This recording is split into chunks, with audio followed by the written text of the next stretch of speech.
بسم اللہ الرحمن الرحیم۔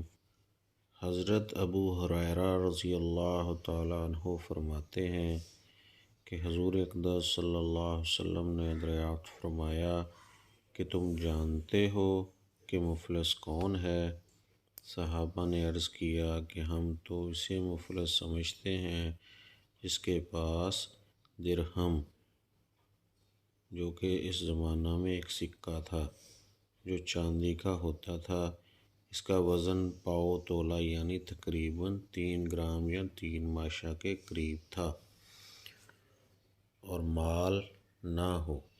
یہ سن کر حضرت صلی اللہ علیہ وسلم نے فرمایا کہ بلا شبہ میری امت کا مفلس وہ ہوگا جو قیامت کے روز نماز، روزے اور زکوٰۃ لے کر آئے گا، یعنی اس نے نمازیں پڑھی ہوں گی اور روزے بھی رکھے ہوں گے، زکوٰۃ بھی ادا کی ہوگی، اور ان سب کے باوجود اس حال میں میدان حشر میں آئے گا کہ کسی کو گالی دی ہوگی، کسی کو تہمت لگائی ہوگی، کسی کا ناحق مال کھایا ہوگا، کسی کا ناحق خون بہایا ہوگا اور کسی کو مارا ہوگا۔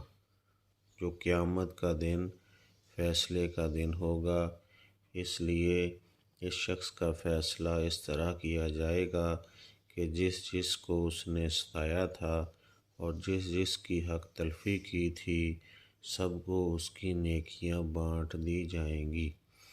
پھر اگر حقوق پورا ہونے سے پہلے اس کی نیکیاں ختم ہو جائیں گی تو حقداروں کے گناہ اس کے سر ڈال دیے جائیں گے اور پھر اس کو دوزخ میں ڈال دیا جائے گا۔